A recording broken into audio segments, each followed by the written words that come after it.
नमस्कार। इस वक्त मौजूद हूँ बलिया जनपद के कोषाधिकारी परिसर में।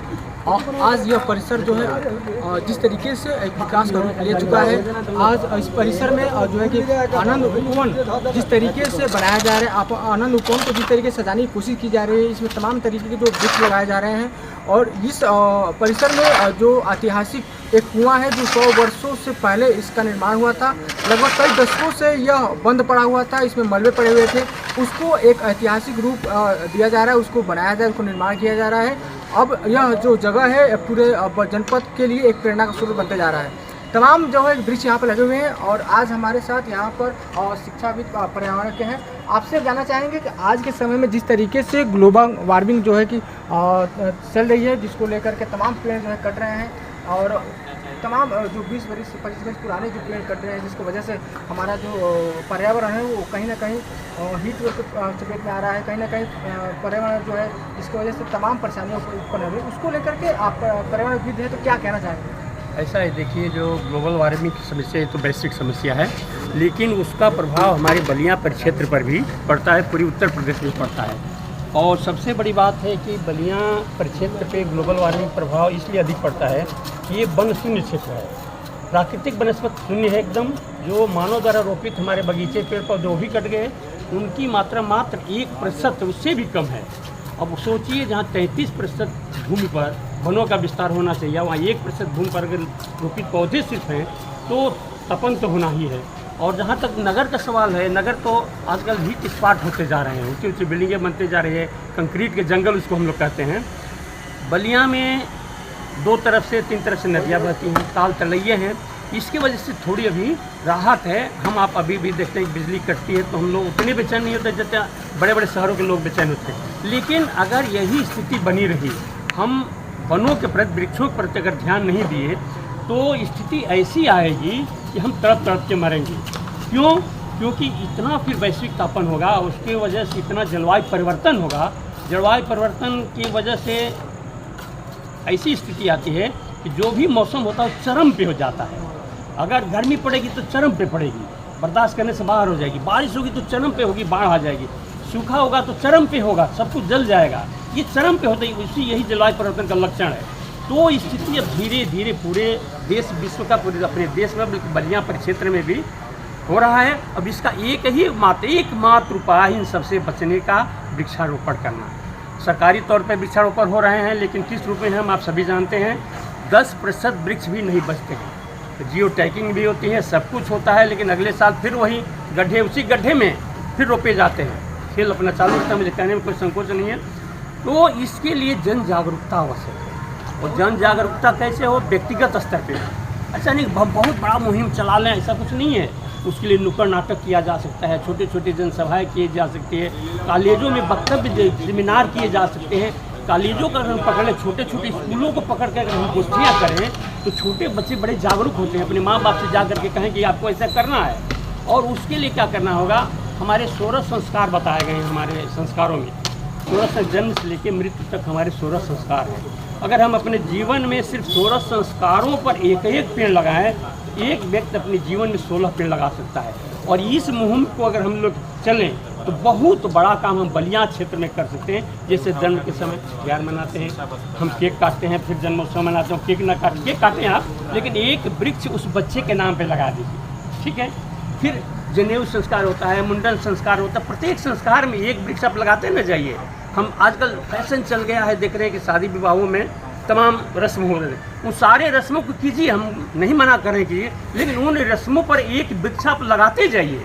जितने भी रस्म जीवन में निभा रहे हैं, एक माँ के नाम पर लगे, एक पिताजी के नाम लगाए, एक बड़े भाई के नाम पर, जितने रिश्ते हैं उन पे लगाइए, बच्चों के जन्मदिन पर लगाइए, उनके संस्कारों पे लगाइए। तो देखिएगा कि आप अपने परिवार से ही मुंह को छोड़िए। हम नहीं कहते कि हम गांव वाले करें, हम अपने परिवार को जो हम करेंगे और उसका परिणाम जब अच्छा आएगा तो हमारे बगल वाला जो घर है देखेगा कि वहाँ देखिए पेड़ इतने लगे हैं। फिर अगर ये पूरे गाँव में फैलेगा, गाँव से वो समाज में फैलेगा, समाज से वो प्रदेश में फैलेगा। और फिर निश्चित है कि ऐसे ऐसे आंदोलन हम लोग देखे हैं। चिपको आंदोलन का नाम आपने सुना होगा। राजस्थान में एक खिजड़ी का वन था, उसको काटने जा रहे थे तो सारी महिलाएं उसको चिपक करके उसको बचाई हैं। ऐसे ऐसे आंदोलन आप देखे हैं। सुंदरलाल बहुगुणा जी ने जो किया, तो ये आंदोलन एक व्यक्ति ने शुरू किया, समूह ने नहीं शुरू किया। तो हम आप में से कोई भी ऐसा व्यक्ति हो सकता है कि ऐसा काम कर सकता है और वो बड़े स्तर पे फिर जाके उजागर होगा। यहाँ पे मैं उदाहरण दूँ वरिष्ठ कोषाधिकारी श्री आनंद दुबे जी का। ये जो मुहिम आप आज देख रहे हैं यहाँ है पेंशनर आनंद उपवन जो बनाया जा रहा है, जिसमें कि हम समझते हैं 50 प्रकार के इसमें वृक्ष लगाए गए, हर प्रकार के वृक्ष हैं, फलदार भी हैं, औषधि भी हैं, सौंदर्य वाले भी हैं। और ये पूरा जंगल था इसके पहले, इनकी नज़र पड़ी, ये भी पर्यावरण प्रेमी है, हम लोग के जनपद का सौभाग्य है। तो इसको इन्होंने सौंदर्यीकरण का बीड़ा उठाया। हम लोग तो समझते थे कि जैसा कि प्राय होता आया है, मैं अन्यथा कोई नहीं लेगा कि ये बस 2-4 पेड़ लग जाएंगे काम हो जाएगा। लेकिन मैं आज आकर के देखा, आता भी था लेकिन आज आकर देखा जो योजनाएं इनकी हैं, ये इसमें तालाब बनाना, तालाब में पूरा बरसात जल का पूरे परिक्षेत्र का ट्रेजरी परिक्षेत्र जितना है, अन्य बिल्डिंगें भी पुलिस विभाग की है, उसकी सबको लेकर के अभी हमारे सामने ही बुलाया गया था इंजीनियर को। बरसात जल संचयन की योजना बना करके इस तालाब में उसको छोड़ा जाएगा, मछलियाँ रहेंगी, पेंशनर आएंगे, सुखानुभूति का अनुभव करेंगे। दूसरी सबसे बड़ी चीज़ यहाँ आप देख रहे हैं, ये महादेव कूप और क्रांति कूप लिखा। ये महादेव जी उस समय के यहाँ के महादेव प्रसाद, उनका नाम इसलिए है क्रांति, इसलिए कि क्रांति का कुआं है। जो हमारे क्रांतिकारी आते थे यहाँ पे बैठ करके इसका जल पीते थे, इतना शुद्ध जल होता था। यहाँ पे क्रांति फिर अलग जगाई जाती थी एक नए जोश के साथ। उस चीज़ को आपने फिर पुनरुद्धार किया, कुएं को पुनरुद्धित किया, पुनर्निर्माण कराया और आपके सामने ये कुआं है, उसमें अभी जल भरा हुआ है और चारों तरफ से इसके पाथवे बनाया जा रहा है इस उपवन में, ताकि जो पेंशनर आएंगे छाँव के नीचे इसमें बैठेंगे सूखे। तो ये मुहिम होती है पर्यावरण की। कार्यों के साथ साथ जो संवैधानिक कार्य हैं उसके साथ साथ जो जिस तरीके से कोषाधिकारी हैं और तमाम अपने पेंशनरों के लिए जो बैठने के लिए व्यवस्था है और जो सारी चीज़ें यहाँ पर बनाए रहे हैं पर्यावरण को मजबूत करने के लिए और उनके बैठने के लिए, जैसे तमाम हाल बनाए हैं उसमें एसी लगवाए हैं। आज से पहले तमाम अधिकारी आए लेकिन इस तरीके का जो कार्य जो है नहीं कर पाया गया। लेकिन किस तरीके का प्रेरणा का स्रोत आप कहना चाहेंगे और कैसा लोगों को इनसे क्या सीखना चाहिए? देखिए, यही मैं कहा कि कोई ज़रूरी नहीं कि हम समूह में मिल करके काम करें, बड़े स्तर पे काम करें, एक छोटे स्तर पे काम करना चाहिए। मैं अपने एक उदाहरण छोटा करना नहीं चाहता, करना पड़ा है। मैं जब था शिक्षा विभाग में प्रिंसिपल था या प्रोफेसर के समझता है डायरेक्टर यूनिवर्सिटी में रहा, तो मैं जहाँ भी प्रैक्टिकल के एग्जाम लेते जाता था अपना मैं पेड़ गाड़ी में रख लेता था, खासतौर से नीम का पेड़। मेरा मुहिम था नीम का पेड़ 1000 पेड़ लगाना। वो 1000 पूरे हो कि नहीं मैं नहीं कह सकता, लेकिन जितने दिन तक मैं गया हर एक कॉलेजों पे जहाँ जाता था नीम का, आज वो नीम के पेड़ लगे हुए हैं वहाँ पे, क्योंकि वहाँ सुरक्षा की गारंटी इसलिए मैं ले जाता था। उसी तरह एक व्यक्ति अगर ये यहाँ पे कर सकते हैं तो अभी तो इनका बहुत कार्यकाल लंबा है, ये जहाँ भी जाएंगे ये जागरूकता इनकी रहेगी निश्चित तौर पर, मुझे पूरा विश्वास है। क्योंकि व्यक्ति के अंदर जो छिपा पर्यावरण प्रेम है ना, या जो कार्यशैली है वो कहीं जाता नहीं, उभर करके सामने आता रहता है। ये नित्य प्रति नई नई चीज़ें सोचते रहते हैं, कैसे क्या करें हम इस पर्यावरण को बचाने के लिए, कैसे क्या करें इस क्षेत्र को और उजागर करने के लिए। तो ये तो यहाँ के लिए एक मिसाल बनी और यह मिसाल पूरे जनपद के लिए जो भी यहाँ आएगा वो देखेगा, उसके मन में एक संचेतना आएगी, काश हम भी ऐसा करें। तो अब हम कहते हैं कि 100% न करें, अगर वो 10% भी एक व्यक्ति करता है इनकी सोच को देख करके, तो बहुत बड़ी चीज़ वो होगी और ये पूरे प्रदेश में इसका संदेश जाएगा, देश में संदेश जाएगा। निश्चित तौर पे आप लोगों के माध्यम से, मीडिया के माध्यम से आप लोगों का भाई मैं आभारी हूँ कि इसके प्रति पर्यावरण के प्रति आप इतना प्रदर्शित कर रहे हैं। दैनिक जागरण अखबार जो है बच्चा जल संचयन का अभियान चला रहा है, पहला दिन मेरा वर्तन आया हुआ था। तो ये सारी चीज़ें ये प्रेरित करती हैं। अब कब से इतना जितने लोग यहाँ काम कर रहे हैं, इतने लोग फिलहाल प्रेरित हो रहे हैं ना, ये जाएंगे तो अपने घर एक पेड़ जरूर लगाएंगे, निश्चित लगाएंगे। तो ये बहुत बड़ा कार्य इन्होंने किया है और इसके लिए बधाई के पात्र हैं। मैं ईश्वर से प्रार्थना करता हूँ उनकी लंबी आयु दे, इसी तरह ये पर्यावरण की मुहिम जगाते रहें। ठीक। अजय, हमारे साथ यहाँ पर बात करने के लिए जो लगातार जब से कार्य शुरू हुआ है आपका बहुत बड़ा योगदान है, लगातार आप रह करके कार्य करवा रहे हैं, पूर्व बड़ा प्रमुख हैं। कहीं ना कहीं आपके अंदर एक प्रेरणा है कि कैसे पर्यावरण को संरक्षित किया जाए, कैसे पेड़ पौधे लगाए जाए और कैसे जो कर्मचारी हैं उनको एक मदद के रूप में, उनको सहायता के रूप में यहाँ पर, ताकि बैठ करके वो अपना जो बुढ़ापा का जो जीवन है उसको आनंदमय बना। तो क्या कहना चाहेंगे? मैं भी पेंशनर हूँ, मैं अध्यापक भी था LD कॉलेज में, रिटायर किया हूँ 21 तारीख। और इस नाते आप देख ही रहे हैं इस आनंद उपवन में अनेकों प्रकार के वृक्ष लगे हुए हैं, चंदन का वृक्ष लगा हुआ है, रुद्राक्ष का वृक्ष लगा हुआ है और सबसे महंगा आम जो है 2.5 लाख किलो का आम जो है लगा है जापान का, वो भी लगा हुआ है। उधर देखिए हरि श्रृंगार का पेड़ लगा हुआ है उधर बेल का पेड़ लगा हुआ है, तमाम सारे पेड़, महुआ का, देखिए महुआ कहीं नहीं दिखाई दे रहा है, देखिए महुआ भी लगा हुआ है। और जिस चीज़ के बगल में हम खड़े हैं, इसकी कहानी आपने बताया, आज़ादी के योद्धा यहीं इसी पानी को पी के और लड़ाई लड़ने का काम किए।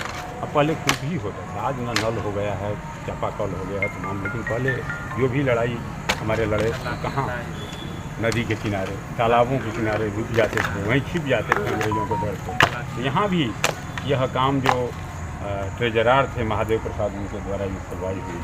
हालांकि एक कहानी भी कही जाती थी, एक बार उनके घर बारात आई थी और वो बारात मनियर से आने वाली थी, तो क्या किए थे, जितना वहाँ बीच में कुआं पड़ा था, सब कुओं में उन्होंने पानी ऐसी चीनी घोरवा दिया था। ये जो लोग पानी पिए वो शरबती के रूप थे, उन्हीं की ये स्मृति में ये कुआं काट दिया गया था। और हम और अनिल गुप्ता जी और माननीय हमारे आनंद दुबे जी की प्रेरणा से कि ये कुआं किसी भी तरह चालू होना चाहिए। जिस दिन मेरी शुरुआत हुई उसमें एक लेबर आपके कमलेश जी सामने खड़े हैं, एक लेबर और था।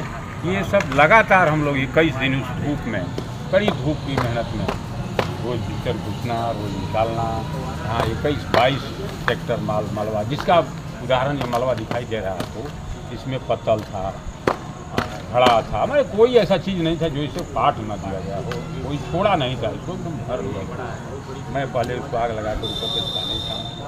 इसके बाद लगातार 21-22 दिन जब हम लोग भी मायूस हो गए थे, लेकिन जब पानी छोड़ना शुरू हुआ तो थोड़े आत्मा में बल मिला और एकदम जमोट के यहाँ जाकर आप देखें होंगे उजला बालू जो देखिए दिखाई दे रहा है, जो जमोट के नीचे ऊपर दिया जाता है बालू, वो बालू को हम लोग सफाई कर चुके हैं, पानी नॉर्मल हो चुका है। अब इसमें केवल बिलोचिन डालना है, एक दिन और चूना डालना है, इस कूड़ा को ख़त्म करना है और पीने लायक पानी ठीक चुका है इसे उपवन में। और इस उपवन की सबसे बड़ी बात है कि जो भी पेंशनर आएंगे, आप देख रहे हैं पथरे बना हुआ है चारों बगल को। आप अभी यहाँ महादेव के नाम पर यहाँ महादेव जी का एक विशाल मूर्ति भी लगेगी, जो पानी जाएगा और उनकी जटा से निकल के फिर फव्वारे की तरफ जाएगा, एक आकर्षण का केंद्र हो जाएगा पूरे जनपद में। जैसे जनेश्वर मिश्रा पार्क बना था तो सारे जिले भर के लोग वहाँ जाया करते, तो एक छोटा ही पार्क है लेकिन बड़ा ही रमणीक पार्क बनने जा रहा है। इसकी मूर्त रूप हमारे आनंद दुबे जी दिया जा रहा है और यहाँ के चेयरमैन मिठाई लाल गुप्ता को मैं कोटि धन्यवाद दूंगा। हमारे साथ बात करने के लिए अनिल गुप्ता जी हैं। कहीं ना कहीं नगर पालिका में आप रहने के साथ साथ कहीं ना कहीं नगर पालिका क्षेत्र में भी आता है और आपको ऐसा मौका मिला कि यहाँ पर जो बुजुर्ग जो आते हैं, जो पेंशनर रिटायर होने के बाद अपने जीवन को यापन करते हैं, तो कहीं ना कहीं वो आपको दुआएं देंगे कि आप लोगों के वजह से, समाज सेवी की वजह से उनको इस तरीके के जगह जो है बैठने को मिलेगा, ऐसे क्रांति जो कुआं है वहाँ पे पानी पीने को मिलेगा। तो ऐसी चीज़ सोच कर आपको कैसा महसूस होता है? आपको बता दें कि जिस धरातल पर आप खड़ा हैं, क्रांतिकारियों की धरातल है ये, और उन्होंने एक सपना देखा था कि न झुकेंगे, न बदलेंगे, न वादों से मुकरेंगे, अगर है संघर्ष राहों में तो भी चल के देखेंगे। ये अलग महादेव कुआं, क्रांति कुआं जिसके पास आप खड़ा होकर के मेरा इंटरव्यू ले रहे हैं, इसी कुएं के पास आकर के जनपद के क्रांतिकारी नौजवान साथी आते थे और इसका पानी पीते थे और उनके शरीर में एक नया संचार होता था। और वह क्रांतिकारी लोग 1942 में देश को आज़ाद कराने का काम किया, जो बलिया सबसे हिंदुस्तान में, बलिया, सितारा और मिदनीपुर, जिसमें बलिया 1942 में ही आज़ाद हो गया था। यह इस पानी का और कुआं का महत्व है। इस धरातल पर खड़ा है, यह क्रांतिकारियों की धरातल है। बलिया जनपद एक ऐसा जनपद है और महादेव प्रसाद जी के सपनों को साकार करने का काम, जो बलिया जनपद के कोषाधिकारी, प्रथम कोषाधिकारी थे, उसके बाद उनके किए हुए कार्यों को आगे बढ़ाने का काम कोई कर रहा है तो श्री आनंद कुमार दुबे जी कर रहे हैं, वरिष्ठ कोषाधिकारी बलिया। उनको यह जाता है और उनके साथ साथ मैं नगर पालिका परिषद अध्यक्ष के एसोसिएट अध्यक्ष श्री संत कुमार मिठाई लाल जी को भी बधाई देना चाहता हूँ कि जिन्होंने किसी भी तरह का समस्या आई, पैसे की समस्या चाहे किसी तरह की समस्या हो, तो उन्होंने आड़े हाथे नहीं आने दिया। और श्री आनंद दुबे जी ने एक कुशल नेतृत्व की तरह हम लोगों के साथ लग के, लगता ही नहीं कि बलिया के क्लास 2 का अधिकारी होकर के और इतने बड़े अधिकारी होकर के हम लोग के साथ चलते हैं पैदल और सोचते हैं, सोच विचार उनके पास। अभी आप कुछ दिनों के बाद आप देखेंगे यहाँ आपके बगल में उनके दिमाग में यह एक कार्यक्रम आ गया है कि इसमें एक तालाब बनाया जाए, जो इस कैंपस में जो पानी आते हैं उसको वाटर रिसोर्सेज की तरह एक जो है एकत्रीकरण किया जाए और जहाँ वाटर लेवल को दुरुस्त रखा जाए। ये भी सपना उन्होंने ही देखा है। तो मैं कह सकता हूँ कि आने वाले दिनों में यह छोटा सा पार्क जरूर है, लेकिन जनपद का नमूना पार्क बनने जा रहा है और इसको लोग आएंगे और सेल्फी लेंगे और यहाँ आनंद उपवन में आनंद का अनुभूति करेंगे। जी बहुत बहुत धन्यवाद।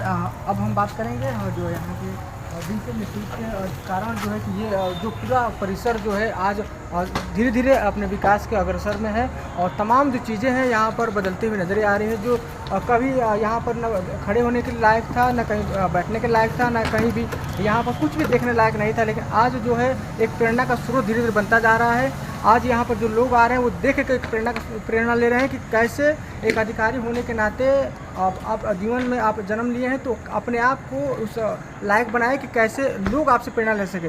तो हम आपसे बात करेंगे सर। और सबसे पहले तो बहुत बहुत आपको मैं धन्यवाद देना चाहूँगा कि आपके नेतृत्व में जिस तरीके से पूरे परिसर का विकास हो रहा है, ये आपके लिए मैं जितनी बार धन्यवाद दूँ वो बहुत कम है। फिर भी मैं आपसे ये जानना चाहूँगा कि आज जो है जिस तरीके से पूरे परिसर में जो विकास का रूप एक लेता जा रहा है, अब अंतिम समय पे आ रहा है, कैसा महसूस हो रहा है आपको? क्या कहना चाहेंगे सबसे? हम यही कहना चाहें कि हमारा जो ब्रह्मांड है, ब्रह्मांड में अनेकों गैलेक्सीज, अनेकों तारे हैं, अनेकों ग्रह उपग्रह हैं। पृथ्वी एकमात्र ग्रह है जहाँ पे जीवन पाया जाता है। हम लोग उसी प्रकृति, उसी ब्रह्मांड के अंग हैं। तो हम लोग को उत्तरदायित्व बनता है कि अपने प्रकृति का संरक्षण, संवर्धन, पोषण करें। प्रकृति अगर स्वस्थ रहेगी, स्वच्छ रहेगी तो हम लोग भी दीर्घायु होंगे, प्रसन्नचित रहेंगे। तो हम लोग जो प्रकृति के अंग हैं, जल है, वायु है, अग्नि है, एक भूमि है, हर किसी को क्या करें, प्रदूषण से बचाएं, उसको स्वच्छ रखें। जो पर्यावरण है, वृक्ष हैं, वन्य जीव हैं, जो मानव रूपी भगवान हैं, उनका जो है आदर करें, सम्मान करें। यही मकसद है हम लोगों का कि हम लोग देखिए शिवलिंग भी मिल गया। अच्छा, उपवन जिस तरीके से आनंद उपवन बना है और अब जो है पूरा जो परिसर है क्रांति की यहाँ पर कुआं है, ये सब कुछ जो है आपके नेतृत्व में हो रहा है। अब यहाँ से जो चीज़ विकास होगा आने वाले समय में पूरे देशवासियों के लिए या पूरे जनपद वासियों के लिए प्रेरणा स्रोत होगा कि ऐसे अधिकारी हैं जिनकी वजह से ये सारी चीज़ों को विकास होगी आज मिल चुकी है। उन लोगों के लिए क्या करना चाहेंगे जो कहीं ना कहीं पेड़ को संरक्षित नहीं कर रहे हैं, पेड़ को काट रहे हैं और आपके द्वारा जो बिल्कुल न कहा गया बल्कि यहाँ पर उसको लगाया भी है, उनको पूर्ण रूप से सुरक्षा भी दिया गया है। तमाम जो चीज़ें आप कहते हैं उसको आप धरातल पर उतारते हैं, ना कि केवल लगाते हैं बल्कि उसको फिनिशिंग के रूप में आप लगाते हैं। तो कैसे ये सारी चीज़ें जो है कैसे आप कर पाते हैं, क्या कैसी प्रेरणा मिलती है? तो जितने भी व्यक्ति हैं सबके अंदर हनुमान जी बसे हुए हैं, सब शक्ति स्वरूप होते हैं। बस उनको एक प्रेरणा, अंतर प्रेरणा या बाह्य प्रेरणा की ज़रूरत होती है। तो हम लोग तो यहाँ पे कर ही रहे हैं। हमारे जो विश्वविद्यालय है, जननायक चंद्रशेखर विश्वविद्यालय, तो वहाँ पे हम लोग जल संरक्षण के लिए, पर्यावरण के लिए लगातार प्रयास कर रहे हैं। एक बहुत ही बड़ा तालाब अभी 20 दिन के अंदर हमारे कुलपति महोदय और हमने मिल के उसका नवीनीकरण करा दिया है और वहाँ पे बोटिंग भी चलेगी। उसको हम लोग एक शैक्षिक और पर्यटन स्थल के रूप में डेवलप कर रहे हैं, जो अद्वितीय होगा। लोगों को बस एक संदेश क्या देना चाहें कि किस तरीके से अपने पर्यावरण को संरक्षित करने के लिए, जल संरक्षण करने के लिए, पौधा लगाने के लिए लोगों को क्या कहना चाहें? रोज़ हर लोग कम से कम आधे एक घंटे, जितना भी 10 मिनट ही समय लगे, आपके पास गमले उनमें पानी डालिए, ठीक। और दूसरा है कि हमारा जो इन्वायरमेंट है, पर्यावरण को प्रदूषित करने से बचें। जैसे आप इंदौर देखेंगे, बहुत ही अच्छा नगर है, क्योंकि वहाँ के जो नागरिक हैं जागरूक हैं। चाहे वो गीला कचरा हो, चाहे सूखा कचरा हो, लोग सेपरेशन करते हैं। तो जो नगर पालिका के कर्मचारी आते हैं, उनको सेपरेशन का झमेला नहीं रहता। फिर वहाँ पे जाते हैं, रिसाइकलिंग होती है, रीयूज होती है। तो वहाँ पे आप देखेंगे पॉल्यूशन लेवल बहुत कम है इंदौर, जो सबसे स्वच्छ। तो अपना जो बलिया है, ठीक ना, इसको भी हम लोग स्वच्छ बनाएं, स्वस्थ बनाएं, एक मनोहारी शहर बने। और यहाँ पे तो ऋषि मुनियों की धरा है, ऐतिहासिक है। भगवान राम, लक्ष्मण, सीता भी यहाँ पर आए जो है, ठीक। ऋषि दरदर महाराज, भृगु महाराज, ये सब रहे, इतने अतुलनीय लोग जो है, ठीक। और चंद्रशेखर जैसा ओजस्वी प्रधानमंत्री कहाँ पे? एक तो बलिया धारा को हम लोग फिर आगे बढ़ाना है, ठीक। तो ये जो धारा है जिस पे हम लोग जन्म लेते हैं, इस मातृभूमि से ऋण हो जाएं और जो प्रकृति है, प्रकृति का सेवन, संरक्षण, संवर्धन करेंगे तो हम लोग प्रकृति के उसी का अंग हैं, तो उसके ऋण से भी हम लोग मुक्त हो जाएंगे। जी, बहुत बहुत धन्यवाद। आपने सुना यहाँ पर जो ये जो कुआं है क्रांति का कुआं है और इसका जो है कि जीर्णोद्धार जो हो चुका है और पानी यहाँ से निकल चुका है। अब जो है पूरा परिसर जो है पेड़ और वृक्षों से जो है देखिए इसमें से कुएं में से शंकर भगवान की और बहुत सारी चीज़ें जो है देखिए यहाँ पर खुदाई हो रहा था, यहाँ पर मलबा निकल रहा था, यहाँ पर ये देखिए शिवलिंग जो है भगवान भोलेनाथ का, देखिए शिवलिंग निकला हुआ है। कहीं ना कहीं ये इस जगह का प्रमाण है, इस जगह का प्रमाण है जिसके कारण निकले हैं यहाँ पर ये सब कुछ जो है इनके ही छत्र छाया में ये सब कुछ जो है ये सब कुछ जो पूर्ण रूप से धीरे धीरे विकास एकदम बढ़ते जा रहा है। ये कहीं ना कहीं ऊपर वाली शक्ति है और यहाँ की लोगों की शक्ति है जिसके कारण जो है ये सब कुछ विकास हो रहा है। ये बहुत यहाँ पर शिवलिंग मिला हुआ, क्या कहना नहीं सर, महादेव को से महादेव प्रकट हो रहे हैं। देखो महादेव कुल से महादेव का प्रकट होना ये कहीं ना कहीं ये साक्षात दर्शन है। यहाँ पर सभी लोग यहाँ पर जो लोग हैं बड़े खुशकिस्मत है कि यहाँ पर मौके पर यहाँ से निकला है और महादेव के पास जो है यहाँ पर महादेव जी का शिवलिंग निकला हुआ है। तो ये कहीं ना कहीं आशीर्वाद है इस सभी लोगों के लिए, हम सबके लिए और यहाँ पर जो भी लोग कार्य कर रहे हैं उन सबके लिए। और ये कहीं ना कहीं आशीर्वाद है कि ये जो विकास है ये पूर्ण रूप से अब जो है पूर्ण रूप से विकास जो है 100% सफल होगा और यहाँ से लोगों को प्रेरणा मिलेगी। फिर हम जुड़ेंगे, तब तक नेशनल न्यूज़ से हरिवंश कुमार।